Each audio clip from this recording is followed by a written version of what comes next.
ആശ്രയം. ആശയറ്റ നേരമെൻ്റെ ആശ്വാസം. നിൻ വചനമാരി തൂകി നീ എൻ്റെ വേദനകൾ സൗഖ്യമാക്കണേ. യേശുനാമമെൻ്റെ ആശ്രയം. ആശയറ്റ നേരമെൻ്റെ ആശ്വാസം.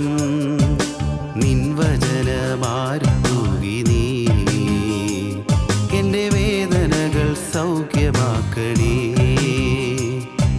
ബെഥസ്ദ കുളക്കരയിലെ രോഗി പോൽ ഞാൻ തളർന്നവനാകുന്നു. നിന്റെ കരുണ തേടുന്നു, വൈകല്ലേ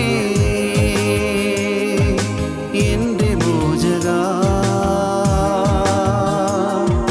ബെഥസ്ദ കുളക്കരയിലെ രോഗി പോൽ ഞാൻ തളർന്നവനാകുന്നു. നിന്റെ കരുണ തേടുന്നു, വൈകല്ലേ എൻ്റെ മോചകാ.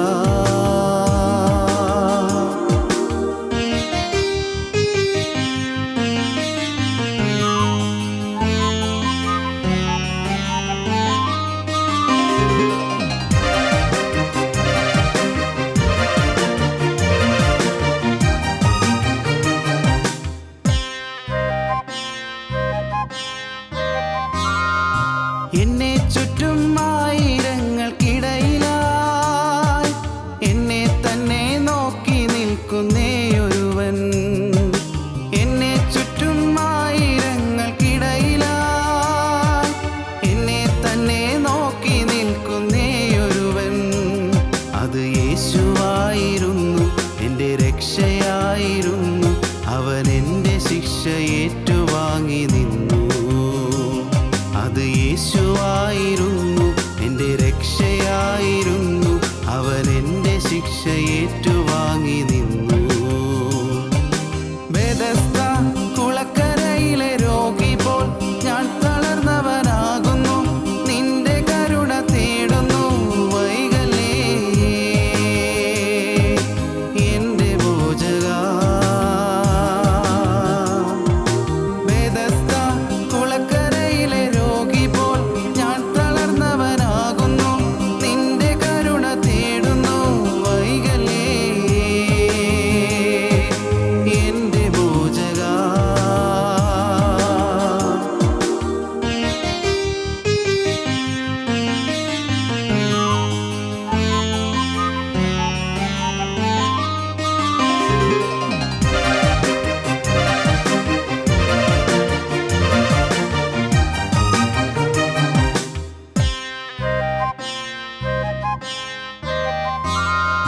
ചാട്ടവാറുകൊണ്ടു പ്രഹരമേൽക്കവേ ചീറ്റിയില്ല കോപമെൻ്റെ നായകൻ.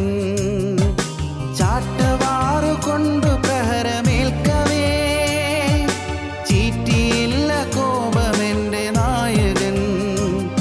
അവൻ ശാന്തനായിരുന്നു, അത് ശക്തിയായിരുന്നു. അവൻ എൻ്റെ കോപത്തീയണച്ചു നിന്നു. അവൻ ശാന്തനായിരുന്നു, അത് ശക്തിയായിരുന്നു. അവൻ എൻ്റെ കോപത്തീയണച്ചു നിന്നു.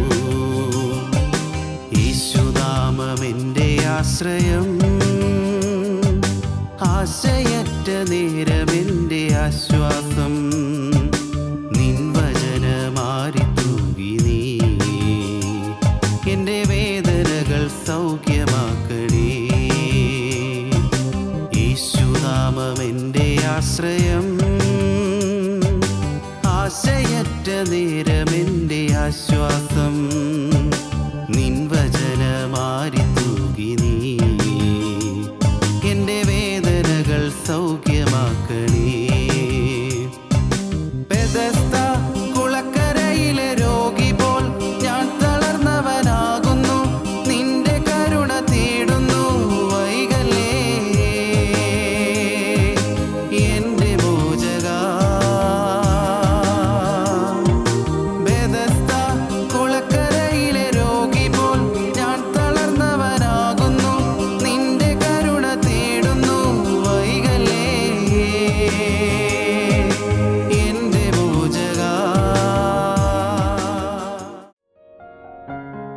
ഞങ്ങളും ക്രൂശിക്കപ്പെട്ട ക്രിസ്തുവിനെ പ്രസംഗിക്കുന്നു. ദൈവ തിരുനാമത്തിന് മഹത്വം ഉണ്ടാകട്ടെ. വെളിപ്പാട് പുസ്തകം ഒടുവിലത്തെ അധ്യായം 22-ാം അധ്യായത്തിൻ്റെ 12-ാം വാക്യം ഇങ്ങനെ പറയുന്നു: ഇതാ ഞാൻ വേഗം വരുന്നു, ഓരോരുത്തന് അവനവൻ്റെ പ്രവൃത്തിക്ക് തക്കവണ്ണം കൊടുപ്പാൻ പ്രതിഫലം എൻ്റെ പക്കലുണ്ട്. ഇതാ ഞാൻ വേഗം വരുന്നു.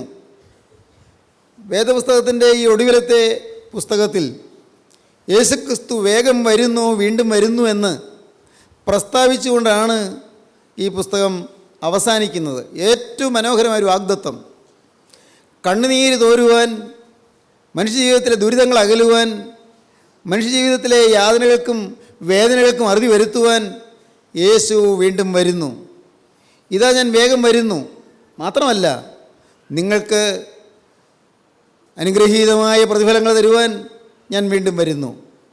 ഇതാ ഞാൻ വേഗം വരുന്നു, ഓരോരുത്തന് അവനവൻ്റെ പ്രവൃത്തിക്ക് തക്കവണ്ണം കൊടുപ്പാൻ പ്രതിഫലം എൻ്റെ പക്കലുണ്ട്. ഞാൻ അൽഫയും ഓമേഗയും, ഒന്നാമനും ഒടുക്കത്തവനുമാകുന്നു. നിങ്ങൾക്ക് ക്രിസ്തുവിൻ്റെ വേലക്കാരായി തീർന്നാൽ പ്രതിഫലമുണ്ട് എന്നാണ് കർത്താവ് പറഞ്ഞത്. ഈ 22-ാം അധ്യായത്തിൻ്റെ 10-ാം വാക്യം മുതൽ, സമയം അടുത്തിരിക്കിയാൽ ഈ പുസ്തകത്തിലെ പ്രവചനം മുദ്രയിടരുത്. അനീതി ചെയ്യുന്നവൻ ഇനിയും അനീതി ചെയ്യട്ടെ, അഴുക്കുള്ളവൻ ഇനിയും അഴുക്കാടട്ടെ, നീതിമാൻ ഇനിയും നീതി ചെയ്യട്ടെ, വിശുദ്ധൻ ഇനിയും തന്നെ വിശുദ്ധീകരിക്കട്ടെ. ഇതാ ഞാൻ വേഗം വരുന്നു, ഓരോരുത്തനും അവനവൻ്റെ പ്രവൃത്തിക്ക് തക്കവണ്ണം കൊടുപ്പാൻ പ്രതിഫലം എൻ്റെ പക്കലുണ്ട്. ഞാൻ അൽഫയും ഓമേഗയും, ഒന്നാമൻ ഒടുക്കത്തവനും ആദിയും അന്തവുമാകുന്നു. ജീവൻ്റെ വൃക്ഷത്തിൽ തങ്ങൾക്ക് അധികാരം ഉണ്ടാകേണ്ടതിനും ഗോപുരങ്ങളിൽ കൂടി നഗരത്തിൽ കടക്കേണ്ടതിനും തങ്ങളുടെ വസ്ത്രം അലക്കുന്നവർ ഭാഗ്യവാന്മാർ. നായ്ക്കളും ക്ഷുദ്രക്കാരും ദുർനടപ്പുകാരും കൊലപാതകന്മാരും ബിംബാരാധികളും ഭോഷ്കിൽ പ്രിയപ്പെടുകയും അതിനെ പ്രവർത്തിക്കുകയും ചെയ്യുന്ന ഏവനും പുറത്തു തന്നെ. ഇതാ ഞാൻ വേഗം വരുന്നു, ഓരോരുത്തനും അവനവൻ്റെ പ്രവൃത്തിക്ക് തക്കവണ്ണം പ്രതിഫലം കൊടുപ്പാൻ ഞാൻ വീണ്ടും വരുന്നു. യെശയ്യാ പ്രവാചകന്റെ പുസ്തകം 62-ാം അധ്യായത്തിന് 11-ാം വാക്യം ഇത് തന്നെ പറയും: ഇതാ നിൻ്റെ രക്ഷ വരുന്നു, കൂലി അവൻ്റെ പക്കലും പ്രതിഫലം അവൻ്റെ കയ്യിലുമുണ്ട്. ദൈവത്തിൻ്റെ വേലയ്ക്ക് പ്രതിഫലമുണ്ട്, ദൈവത്തിൻ്റെ വേലയ്ക്ക് കൂലിയുണ്ട്. എന്താണ് കൂലി? എന്താണ് പ്രതിഫലം? അതിനെക്കുറിച്ച് കർത്താവ് പറഞ്ഞു, ഇഹലോകത്തിൽ തന്നെ ഉപദ്രവങ്ങളോടുകൂടെ 100 മടങ്ങ് വീടുകൾ, 100 മടങ്ങ് സഹോദരീ സഹോദരങ്ങൾ, 100 മടങ്ങ് മാതാപിതാക്കൾ, 100 മടങ്ങ് ഉപദ്രവങ്ങളോടുകൂടെ സമ്പത്ത്, ഇതെല്ലാം ഇവിടെയുണ്ട്. നിത്യജീവനും ലഭിക്കും കടന്നു ചെല്ലുമ്പോൾ. ഇവിടെ ഉപദ്രവങ്ങളോടുകൂടെ സഹോദരീ സഹോദരന്മാരുണ്ടാകും. ഉപദ്രവങ്ങളോടുകൂടെ ഒരു വശത്ത് ഉപദ്രവം വന്നുകൊണ്ടിരിക്കും, പീഡകൾ വന്നുകൊണ്ടിരിക്കും, ദുരിതങ്ങൾ ഏറ്റുകൊണ്ടിരിക്കും. അനേകർ നമ്മളെ വെറുക്കുകയും പുച്ഛിക്കുകയും അറയ്ക്കുകയും ചെയ്യും. പക്ഷേ ഉപദ്രവങ്ങളോടുകൂടെ അനേകം സഹോദരീ സഹോദരന്മാർ നോക്കുണ്ടാകും. ഉപദ്രവങ്ങളോടുകൂടെ അനേകം സമ്പത്ത് നോക്കുണ്ടാകും. ഉപദ്രവങ്ങളോടുകൂടെ അനേകം മാതാപിതാക്കളെപ്പോലെ വാത്സല്യിക്കുന്നവർ നോക്കുണ്ടാകും ഈ ലോകത്തിൽ തന്നെ. എന്നാൽ കടന്നു ചെല്ലുമ്പോഴോ നിത്യജീവനം ലഭിക്കും. കർത്താവ് പറഞ്ഞതാണ്, കടന്നു ചെല്ലുമ്പോൾ നിത്യജീവൻ ലഭിക്കും. കർത്താവിൻ്റെ വേലക്കാർക്കുണ്ടാകുന്ന പ്രതിഫലം ഇവിടെ നിന്ന് ഏൽക്കേണ്ടി വരും, ശരിയാണ്. ഇവിടെ ആക്ഷേപം ഉണ്ടാകും, ശരിയാണ്. ഇവിടെ പലരും പരിഹസിക്കും. സ്വന്തക്കാർ നമ്മെ ഒറ്റിക്കൊടുത്തു എന്ന് വരും. സ്വന്തം വീട്ടിൽ പോലും എതിർപ്പുകൾ വന്നു എന്ന് വരാം. പലരും നമ്മെ ശരിയായ രീതിയിൽ ധരിച്ചില്ല എന്ന് വന്നേക്കാം. നീയും പോയോ ആ കൂട്ടത്തിൽ നിന്ന് കളിയാക്കി എന്ന് വന്നേക്കാം. പഴയ നിയമത്തിലൊരു വാക്യമുണ്ടല്ലോ, ശമൂവേൽ പ്രവാചകന്റെ പുസ്തകത്തിൽ, ശൗലും ഉണ്ടോ പ്രവാചക ഗണത്തിൽ. അതൊരു കളിവാക്കായി നാട്ടിൽ പ്രചരിച്ചു എന്നാണ്. ശൗലും ഉണ്ടോ പ്രവാചക ഗണത്തിൽ? ഓ, ഇവനും കൂടിയോ ആ കൂട്ടായ്മയിൽ, ഇവളും കൂടിയോ ആ കൂട്ടായ്മയിൽ, ആളുകൾ കളിയാക്കും. ശൗലും ഉണ്ടോ പ്രവാചക ഗണത്തിൽ? ആ കൂട്ടരുടെ കൂട്ടത്തിൽ എവളും ചെന്ന് പോയോ, ഇവനും ആ കൂട്ടത്തിൽ ചെന്ന് വിട്ടുപോയോ എന്ന് കളിയാക്കും. സാരമില്ല, കൂലി അവൻ്റെ കയ്യിലും പ്രതിഫലം അവൻ്റെ പക്കലുമുണ്ട്. വലിയൊരു പ്രതിഫലം നമുക്ക് വേണ്ടി കാത്തിരിക്കുകയാണ്. പ്രിയപ്പെട്ടവരെ, ഞാൻ വായിച്ചു വളരെ മനോഹരമായൊരു സംഭവം. എന്താണെന്നോ, ഒരിക്കൽ ഒരു സൺഡേ സ്കൂൾ അധ്യാപകൻ ഉണ്ടായിരുന്നു ബോസ്റ്റണിൽ, അമേരിക്കയിൽ. അദ്ദേഹത്തിൻ്റെ പേര് കിംബാൾ എന്നാണ്. കിംബാൾ അദ്ദേഹത്തിൻ്റെ സൺഡേ സ്കൂളിൽ പഠിച്ച ഒരു കൊച്ചുകുട്ടിയായിരുന്നു D.L. മൂഡി. സൺഡേ സ്കൂളിൽ ഈ കിംബാൾ പഠിപ്പിച്ച ഒരു കൊച്ചുകുട്ടി D.L. മൂഡി. D.L. മൂഡി വളരെ സുപ്രസിദ്ധനായ ഒരു സുവിശേഷകനായി തീർന്നു, വലിയ സുവിശേഷകൻ. D.L. മൂഡിയെ കൊണ്ട് വലിയ ഉണർവ് അമേരിക്കയിലെമ്പാടും ഉണ്ടായി. അത് ഷിക്കാഗോയിൽ D.L. മൂഡിയുടെ ഒരു ഷിക്കാഗോ ബൈബിൾ ഇൻസ്റ്റിറ്റ്യൂട്ട് എന്ന് പറയുന്നത്, മൂഡീസ് ബൈബിൾ ഇൻസ്റ്റിറ്റ്യൂട്ട് ഇന്നും ലോകപ്രശസ്തമായ ഒരു വലിയ ആത്മീക പാഠശാലയാണ്. 21-ാമത്തെ വയസ്സിൽ D.L. മൂഡി ചെയ്ത പ്രസംഗം കേട്ട് F.B. മേയർ എന്ന് പറയുന്നയാൾ മാനസാന്തരപ്പെട്ടു. F.B. മേയർ. F.B. മേയറുടെ പുസ്തകങ്ങൾ, കിട്ടാവുന്നിടത്തോളം പുസ്തകങ്ങളെല്ലാം ഞാൻ സംഭരിച്ചിട്ടുണ്ട്. F.B. മേയറുടെ പുസ്തകങ്ങൾ വളരെ പ്രസിദ്ധമായ പുസ്തകങ്ങളാണ്, അതിമനോഹരമായ പുസ്തകങ്ങൾ, ഉദാത്തമായ ചിന്തകളുള്ള അത്യന്തം സുന്ദരമായ പുസ്തകങ്ങൾ. F.B. മേയർ വലിയൊരു വേദവ്യാഖ്യാതാവാണ്, വേദപുസ്തക ചിന്തകനാണ്, ഭക്ത ശിരോമണിയാണ്. ഈ F.B. Mayor D.L. മൂഡിയുടെ പ്രസംഗം കേട്ട് മാനസാന്തരപ്പെട്ടതാണ്. F.B. മേയർ അദ്ദേഹം ഒരു വിദ്യാർത്ഥിയായി കഴിയുന്ന കാലത്ത് അദ്ദേഹത്തിൻ്റെ വാക്കുകൾ കേട്ട് J. വിൽബർ ചാപ്മാൻ എന്ന് പറയുന്നയാൾ മാനസാന്തരപ്പെട്ടു. F.B. മേയറുടെ വാക്കുകൾ കേട്ട് പലരും മാനസാന്തരപ്പെട്ടിട്ടുണ്ട്. അദ്ദേഹത്തിൻ്റെ വാക്കുകൾ കേട്ട് അദ്ദേഹത്തിൻ്റെ പുസ്തകം വായിച്ച് അനേകരെ പ്രചോദനം ഉൾക്കൊള്ളുന്നുണ്ട്. ഈ വിൽബർ ചാപ്മാൻ അദ്ദേഹം കർത്താവിനെ സ്വീകരിക്കാൻ കാരണമായത് F.B. മേയറുടെ വാക്കുകൾ കേട്ടാണ്. ഈ വിൽബർ ചാപ്മാൻ്റെ പ്രവർത്തനം YMCAകളിൽ അങ്ങ് വ്യാപിച്ചു, ലോകമെങ്ങുമുള്ള YMCAകൾ വ്യാപിച്ചു. അങ്ങനെയാണ് അദ്ദേഹം ഒരു YMCAയിൽ ചെന്നപ്പോൾ അദ്ദേഹം ബില്ലി സൺഡേ എന്ന് പറയുന്ന ഒരാളെ കണ്ടുമുട്ടി. ഒരു വലിയ സുപ്രസിദ്ധ ഉണർവ് പ്രസംഗനായ ബില്ലി സൺഡേ. ഈ ബില്ലി സൺഡേയെ കണ്ടുപിടിച്ചു. അദ്ദേഹവുമായിട്ട് ഒരുമിച്ച് പിന്നെ കുറേ നാളുകൾ പ്രവർത്തിച്ചു. അതിനുശേഷം നോർത്ത് കരോലിന എന്ന് പറയുന്ന സ്ഥലത്ത് ഈ ബില്ലി സൺഡേ വലിയ ഒരു സുവിശേഷ ക്രൂസൈഡ് നടത്തി, വലിയൊരു സുവിശേഷ യത്നം നടത്തി. കുറേയേറെ ബിസിനസ്സുകാർ മാനസാന്തരപ്പെട്ടു. അന്ന് ഒരു ബിസിനസ്സുകാരനായിരുന്നു ഈ മൊർദെഖായ് ഹാം എന്ന് പറയുന്നയാൾ. മൊർദെഖായ് ഹാം പക്ഷേ മാനസാന്തരപ്പെട്ട ആളായിരുന്നു. 8-ാമത്തെ വയസ്സിൽ മാനസാന്തരപ്പെട്ടു. 9-ാമത്തെ വയസ്സിൽ ഒന്നുകൂടെ പ്രതിഷ്ഠിച്ചു. 21-ാമത്തെ വയസ്സിൽ മൊർദെഖായ് ഹാം അദ്ദേഹം കർത്താവിൻ്റെ വേലയ്ക്കായി തന്നെ സമർപ്പിച്ചു. ഈ മൊർദെഖായ് ഹാം പക്ഷേ ഇതിനകം പിന്നെ സമർപ്പണമെല്ലാം എടുത്തെങ്കിലും ഒരു നിയമ വിദ്യാർത്ഥിയായി പഠിച്ചു, അഡ്വക്കേറ്റായി തീർന്നു, കുറേ കാലം പ്രാക്ടീസ് ചെയ്തു. അതിനുശേഷം അദ്ദേഹം വളരെ നല്ലൊരു ബിസിനസ്മാനായി തീർന്നു.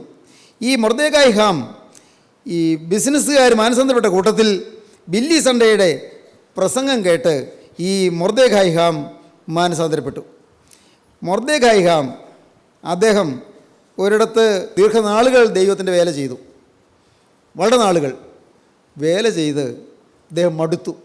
ആരും തിരിയുന്നില്ല, ഒരു കുഞ്ഞും തിരിയുന്നില്ല. അദ്ദേഹം കരഞ്ഞു, ദൈവസന്നിധിയിൽ ഇരുന്ന് കരഞ്ഞു. എൻ്റെ കർത്താവേ, ആരും ദൈവ വചനം കേട്ട് തിരിയുന്നില്ലല്ലോ, എന്തുകൊണ്ടാണ് എൻ്റെ പ്രസംഗം കേട്ട് ആരും തിരിയാത്തത്? അദ്ദേഹം ഏങ്ങലടിച്ച് കരഞ്ഞുകൊണ്ട് ഉപവാസത്തോടെ അദ്ദേഹം പ്രാർത്ഥിച്ചു. എന്നിട്ട് അദ്ദേഹത്തിൻ്റെ ഒരു പ്രസംഗം, അന്ന് ഒരാൾ മാത്രം മാനസാന്തരപ്പെട്ടു. ആ മാനസാന്തരപ്പെട്ട ആൾ ഒരു 12 വയസ്സുള്ള കുട്ടിയാണ്. 12 വയസ്സ്. ഈ 12 വയസ്സുള്ള കുട്ടി, അവൻ 12-ാമത്തെ വയസ്സിൽ മാനസാന്തരപ്പെട്ടു. ആ കുട്ടി വളർന്നു. അവനാണ് ലോകമെമ്പാടും അറിയപ്പെടുന്ന ഡോക്ടർ ബില്ലി ഗ്രഹാം. ദൈവത്തിന് സ്തോത്രം. മൊർദെഖായ് ഹാമിൻ്റെ നാളുകളുടെ പ്രയത്നം കൊണ്ട് ആരെയും കിട്ടാതിരുന്ന് ദുഃഖിച്ച് അദ്ദേഹം ദൈവപക്ഷത്തേക്ക് തിരിയാൻ ആരുമില്ലല്ലോ കർത്താവേ എന്ന് പറഞ്ഞ് കരഞ്ഞ് പ്രസംഗിച്ചപ്പോൾ 12 വയസ്സുള്ള കുട്ടിയായിരുന്നു ബില്ലി ഗ്രഹാം. ബില്ലി ഗ്രഹാം മാനസാന്തരപ്പെട്ടു. ബില്ലി ഗ്രഹാം ബില്ലി ഗ്രഹാമിൻ്റെ സുവിശേഷ യത്നങ്ങളെക്കുറിച്ച് നാം എല്ലാം ധാരാളം കേട്ടിട്ടുണ്ട്. ദൈവത്തിന് സ്തോത്രം. ഒരു സഭയിൽപ്പെട്ടവർക്കും അഭിപ്രായ വ്യത്യാസമില്ലാത്ത സുവിശേഷകൻ. ജീവിതത്തിൽ ഭാഗ്യവശാൽ ഒരണുപോലും തെറ്റുപറ്റാതെ കർത്താവിൻ്റെ വേല ചെയ്യുവാൻ ഭാഗ്യം ലഭിച്ച ദൈവത്തിൻ്റെ വേലക്കാരൻ. ലോകത്തെമ്പാടും എത്രയോ പ്രാവശ്യം പല രാജ്യങ്ങളും സന്ദർശിച്ച് കർത്താവിൻ്റെ സുവിശേഷ യാത്രകളും സുവിശേഷ പ്രസംഗങ്ങളും നടത്തിയ ദൈവദാസൻ ഡോക്ടർ ബില്ലി ഗ്രഹാം. നോക്കൂ, ഇതിങ്ങനെ കണ്ണിയായി പോവുകയാണ്, കണ്ണിയായി. ദൈവത്തിൻ്റെ വലിയ നാമം മഹത്വപ്പെടട്ടെ. ദൈവത്തിന് സ്തോത്രം. നിങ്ങൾക്ക് അല്പം കൗതുകം തോന്നുമായിരിക്കും. ഒരുപക്ഷേ നിങ്ങൾക്ക് ഒരല്പം ഒരു ബാലചാബല്യം പോലെ തോന്നുമായിരിക്കും ഞാൻ സംഭവം പറയാം. അത് ബാലചാബല്യമായിട്ട് നിങ്ങൾ കരുതണ്ട, ഒരു ചപലമായ വാക്കുകളായിട്ടും കരുതണ്ട. ഞാൻ 17-ാമത്തെ വയസ്സിൽ മാനസാന്തരപ്പെട്ടു. അത് കഴിഞ്ഞ് ഞാൻ 36-ാമത്തെ വയസ്സിൽ പുതിയ സമർപ്പണവും പുതിയ പ്രതിഷ്ഠയും എടുത്തു. ആഴമേറിയ വിശുദ്ധീകരണത്തിനായിട്ട് എന്നെ തന്നെ വീണ്ടും സമർപ്പിച്ചു. അന്ന് ഞാൻ ഭാഗ്യവശാൽ ഈ പ്രദേശത്തുള്ള പല വീടുകളിലും ഞാൻ പോയി. പല വീടുകളിലും ഞാൻ ഒറ്റയ്ക്ക് ഞാൻ പോയി. ഞാൻ പറഞ്ഞു, വീണ്ടും ജന്മം എന്ന് പറയുന്നൊരു കാര്യമുണ്ട്. അത് നമ്മുടെ പുരാതന സഭകളിലുള്ളവരും അനുഭവിക്കേണ്ടതാണ്. പുരാതന സഭകളിലുള്ള നാം എല്ലാം അത് അനുഭവിക്കേണ്ടതാണ്. വീണ്ടും ജന്മം നടക്കണം. ഞാൻ അങ്ങനെ പറഞ്ഞു. എനിക്ക് തോന്നുന്നു എത്രയോ ഭവനങ്ങളിലാണ് ആ കാലങ്ങളിൽ ഞാൻ കയറി ഇറങ്ങിയത്. എത്രയോ ഭവനങ്ങളിൽ. ദൈവത്തിന് സ്തോത്രം. അത് കഴിഞ്ഞ് ഞാൻ ഒരു ദിവസം എൻ്റെ പെങ്ങളുടെ വീട്ടിലേക്ക് ചെന്നു. അതാണ് ചാവല്യം ബാല്യാവല്യം എന്ന് പറയുന്നത്. പെങ്ങളുടെ വീട്ടിൽ ചെന്നു. ഞാൻ പറഞ്ഞു, വീട്ടിൽ മൂന്ന് പിള്ളേർ ജനിച്ചിട്ടുണ്ട് എന്ന് പറഞ്ഞു. അപ്പോൾ പെങ്ങൾ അത്ഭുതപ്പെട്ടു. എന്താണ് ഇനി പറയുന്നത്? 3 പിള്ളേർ ജനിച്ചിട്ടുണ്ട്. ഞാൻ പറഞ്ഞു, ഒന്ന് ഞാൻ തന്നെയാണ്, പിന്നൊന്ന് എൻ്റെ അമ്മയാണ്, പിന്നൊന്ന് ആലീസാണ്, എൻ്റെ ഭാര്യയാണ്. 3 കുട്ടികൾ ജനിച്ചിട്ടുണ്ട് എന്ന് പറഞ്ഞു. അളിയനെ മനസ്സിലായി. കാരണം വീണ്ടും ജനനത്തെക്കുറിച്ച് ഞാൻ പറയുന്നതെന്ന്. അന്ന് ആലീസിന് 29 വയസ്സോ 27 വയസ്സോ മറ്റുമാണ്. അമ്മയ്ക്കന്ന് ഏതാണ്ട് എനിക്ക് തോന്നുന്നു 60 വയസ്സെങ്കിലും കാണണം എന്നെനിക്ക് തോന്നുന്നു. ഏതായാലും ഇത്രയും പ്രായത്തിൽ അമ്മ ജനിച്ചു, വീണ്ടും ജനിച്ചു, ദൈവരാജ്യത്തിൽ ജനിച്ചു. പെങ്ങൾ ഇത് കേട്ടപ്പോൾ പെങ്ങൾ വീണ്ടും ജന്മം പ്രാപിച്ചു. അളിയൻ ആ പുതിയ സമർപ്പണത്തിലേക്ക് വന്നു. തുടർന്ന് ഈ പ്രദേശങ്ങളിലും എൻ്റെ പെങ്ങളുടെ ഭവനിരിക്കുന്ന പൂത്തൃക്ക പ്രദേശങ്ങളിലും എല്ലാം എന്തു വലിയ ചലനമുണ്ടായി. ദൈവത്തിന് സ്തോത്രം. ഞാൻ ദൈവത്തെ മഹത്വപ്പെടുത്തട്ടെ. നിങ്ങൾ ഈ വാക്കുകളെ കേട്ടുകൊണ്ടിരിക്കുമ്പോൾ നിങ്ങൾക്ക് ദൈവസന്നിധിയിൽ ഒരു തീരുമാനമെടുക്കാം. കർത്താവേ, ഒരു വീണ്ടും ജനനത്തിൻ്റെ ശക്തി എനിക്ക് തരണമേ, വീണ്ടും ജനനത്തിൻ്റെ അനുഭവം എനിക്ക് തരണമേ. പഴയ മനുഷ്യൻ മരിച്ചിട്ട് ഒരു പുതിയ മനുഷ്യനായി ജീവിക്കുന്നൊരു അനുഭവം എനിക്ക് തരണമേ. ഞാൻ ഈ ഭൂമിയിൽ ജനിച്ചിട്ട് ഇത്രയും വർഷങ്ങളായി. പക്ഷേ കർത്താവേ, ഇന്ന് ഞാൻ ഈ വാക്കുകളെ കേൾക്കുമ്പോൾ, ഇന്ന് ഞാനിവിടെ ഇരിക്കുമ്പോൾ, ഈ വാക്കുകളെ കേട്ടുകൊണ്ടിരിക്കുമ്പോൾ എൻ്റെ വീണ്ടും ജനനം നടക്കുവാൻ നീ എന്നിൽ ഇറങ്ങി വരണമേ. എൻ്റെ പഴയ മനുഷ്യൻ മരിച്ച് ഒരു പുതിയ മനുഷ്യനായി ഉയർത്തെഴുന്നേൽക്കുന്ന ഭാഗ്യം എനിക്ക് തരണമേ. വീണ്ടും ജനനത്തിൻ്റെ അനുഭവം. പുതുതായി ജനിച്ചില്ല എങ്കിൽ ദൈവരാജ്യം കാണുവാൻ ആർക്കും കഴിയുകയില്ലെന്ന് കരുണയുള്ള കർത്താവ് പറഞ്ഞു. പുതുതായി ജനിച്ചില്ല എങ്കിൽ ദൈവരാജ്യം കാണുവാൻ ആർക്കും കഴിയുകയില്ല. ജഡത്താൽ ജനിച്ചത് ജഡമാകുന്നു, ആത്മാവിനാൽ ജനിച്ചത് ആത്മാവാകുന്നു. പ്രിയപ്പെട്ടവരെ, നാം ജഡപ്രകാരം ജനിച്ചു. അപ്പൻ്റെയും അമ്മയുടെയും മോനായി അല്ലെങ്കിൽ മോളായി നാം ഈ ഭൂമിയിൽ ജനിച്ചു. പക്ഷേ അത് ജഡീയമായ ജനനമാണ്. എന്നാൽ സ്വർഗ്ഗരാജ്യത്തിൽ ജനിക്കുന്നൊരു അനുഭവമുണ്ട്, പരിശുദ്ധാത്മാവിൽ ജനിക്കുന്നൊരു അനുഭവമുണ്ട്. പരിശുദ്ധാത്മാവിൽ ജനിക്കുന്ന ഭാഗ്യം. ദൈവത്തിന് സ്തോത്രം. പരിശുദ്ധാത്മാവ് പ്രാവ് പോലെ പറന്ന് നമ്മുടെ മേൽ ഇറങ്ങിപ്പോരുന്നി ആവസിച്ച് പഴയ മനുഷ്യനങ്ങ് ഇല്ലാതായിട്ട് ഒരു പുതിയ മനുഷ്യനായി ഉയർത്തെഴുന്നേൽക്കുന്ന അനുഭവം.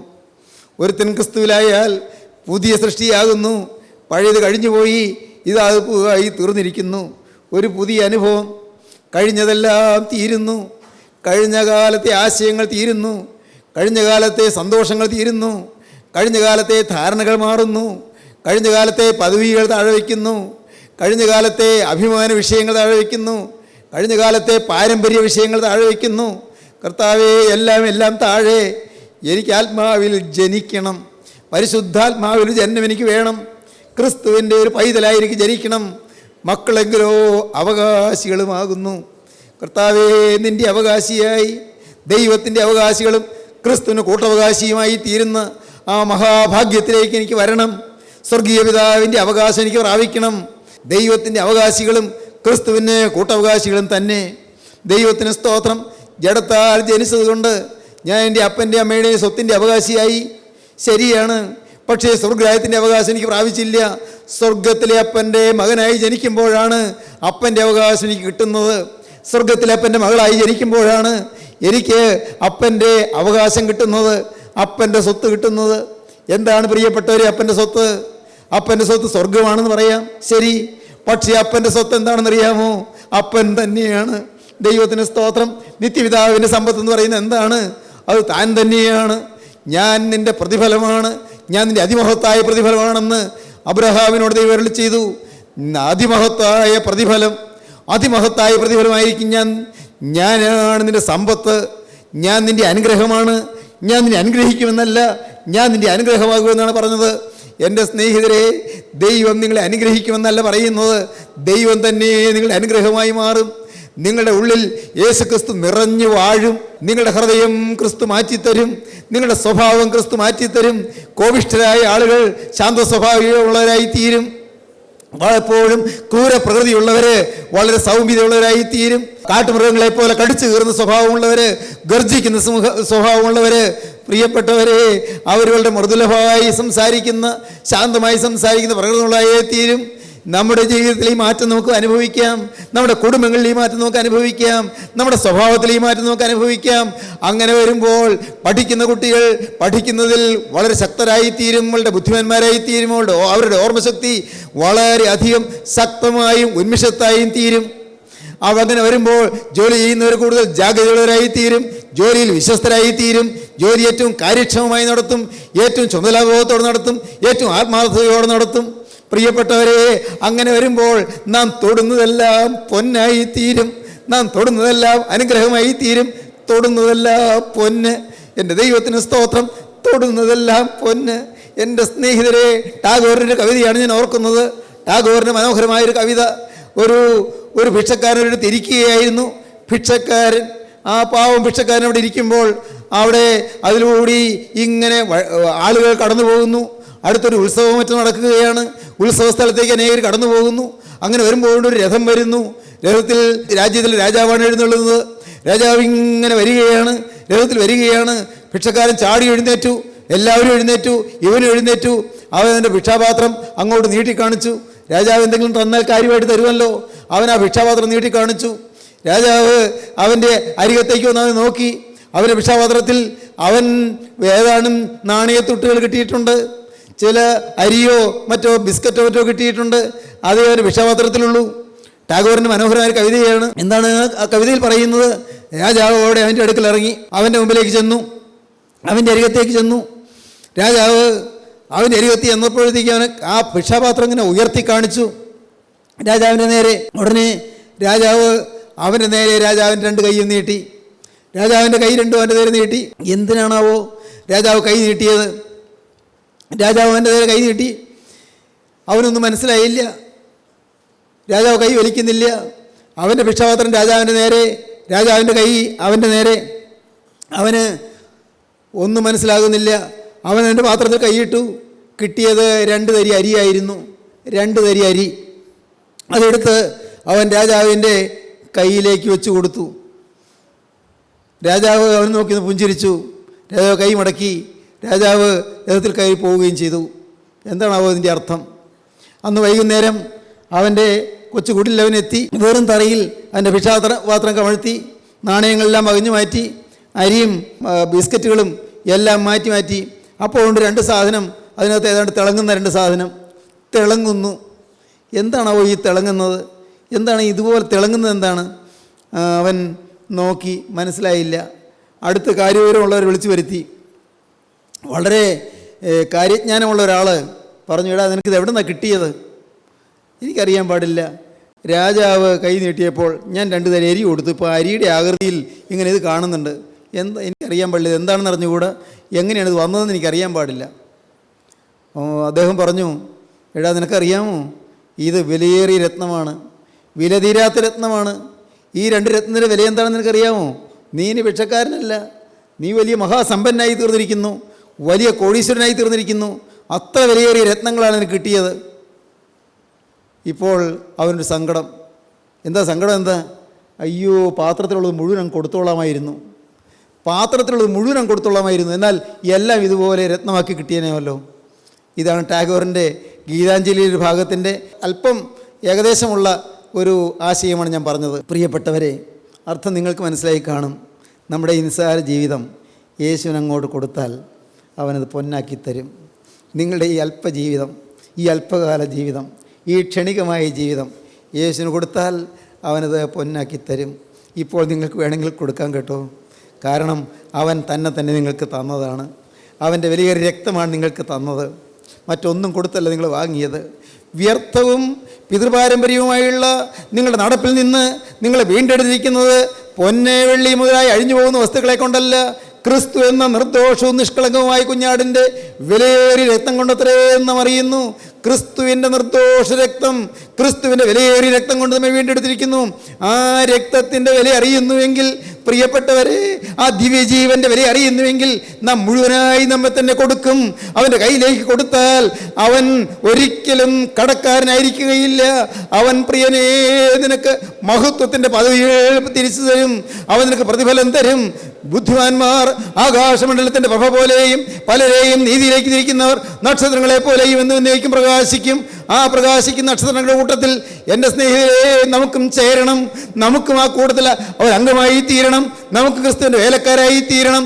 ക്രിസ്തു വരുമ്പോൾ എൻ്റെ വാത്സല്യമുള്ളവരെ, നിങ്ങൾ എൻ്റെ അടുക്കലേക്ക് വരുവീൻ, പിതാവിനാൽ അനുഗ്രഹിക്കപ്പെട്ടവരെ എൻ്റെ അരികിലേക്ക് വരുവീൻ എന്നുള്ള ശബ്ദം നമുക്ക് കേൾക്കണം. നല്ലവനും വിശ്വസ്തനുമായ ദാസനെ എന്നുള്ള വാക്ക് നമുക്ക് കേൾക്കണം. ഇതാ സാക്ഷാൽ ഇസ്രായേലിൻ, ഇവനിൽ കപടമില്ല എന്നുള്ള വാക്കുകൾ നമുക്ക് കേൾക്കണം.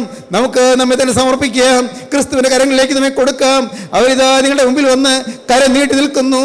അവർ തൃക്കരങ്ങൾ നീട്ടിയിരിക്കുന്നു. അവൻ്റെ കരങ്ങളിലേക്ക് നിങ്ങൾ വെച്ച് കൊടുക്കുവീൻ. അവൻ പൊന്നാക്കി തരുവാൻ വന്നിരിക്കുന്നു. അവൻ അത്യന്തം തേജോമയമായ രത്നമാക്കി മാറ്റാൻ വന്നിരിക്കുന്നു. നക്ഷത്രമാക്കി മാറ്റാൻ വന്നിരിക്കുന്നു. തേജോ ഗോളമാക്കി മാറ്റാൻ വന്നിരിക്കുന്നു. തീക്കനലാക്കി മാറ്റാൻ വന്നിരിക്കുന്നു. തീജ്വാലയായി ആളിക്കത്തുന്ന അത്ഭുതകരമായ പ്രപഞ്ചത്തിലേക്ക് നിങ്ങൾ ഉയർത്തുവാൻ വന്നിരിക്കുന്നു. പ്രിയരെ, അവൻ്റെ കരങ്ങളിലേക്ക് കൊടുക്കുവീൻ. ഭാവി ക്രിസ്തുവിൻ്റെ കരങ്ങളിലേക്ക് കൊടുക്കുവീൻ. ആണിപ്പാടുള്ള കരങ്ങളിലേക്ക് കൊടുത്ത് നിങ്ങളുടെ ജീവിതം സമ്പന്നമാക്കുവീൻ, സമ്പുഷ്ടമാക്കുവീൻ, സംശുദ്ധമാക്കുവീൻ, അനുഗ്രഹം പ്രാപിപ്പീൻ. ദൈവകരങ്ങളിലേക്ക് ഏൽപ്പിക്കൂ. നമുക്ക് പ്രാർത്ഥിക്കാം. കാരുണ്യവാനേ, സ്വർഗീയ പിതാവേ, ഈ നല്ല അവസരത്തിനായി ഞങ്ങൾ നിന്നെ സ്തുതിക്കുന്നു. അവിടുത്തെ കൃപയുടെ വചനങ്ങൾക്കായി ഞങ്ങൾ നിന്നെ സ്തുതിക്കുന്നു. നിന്റെ വേലക്കാരൻ തന്നതായ ആഹ്വാനത്തിനായി ഞങ്ങൾ നിന്നെ സ്തുതിക്കുന്നു. പ്രതിഫലം അവിടുത്തെ കാര്യങ്ങളിൽ ഉള്ളതിലായി ഞങ്ങൾ നിന്നെ സ്തുതിക്കുന്നു. എല്ലാവരെയും അനുഗ്രഹിക്കണമേ. വചനം കേട്ട എല്ലാവരെയും തലോടണമേ. കണ്ണുനീര് തുടയ്ക്കണമേ. രോഗബാധകൾ മാറ്റണമേ. ഭാരങ്ങൾ അകറ്റണമേ. ദുഃഖവിഷയങ്ങൾ നീക്കണമേ. കുടുംബങ്ങളിലേക്ക് സമാധാനം അയക്കണമേ. കുടുംബ സമാധാനവും കുടുംബശാന്തിയും അയക്കണമേ. എല്ലാവരെയും വാഴ്ത്തണമേ. അവിടുത്തെ രണ്ടാമത്തെ വരവിന് വേണ്ടി എല്ലാവരെയും ഒരുക്കണമേ. യേശുക്രിസ്തുവിൻ്റെ ജയകരമായ നാമത്തിൽ തന്നെ. ആമീൻ. ഹല്ലേലൂയ.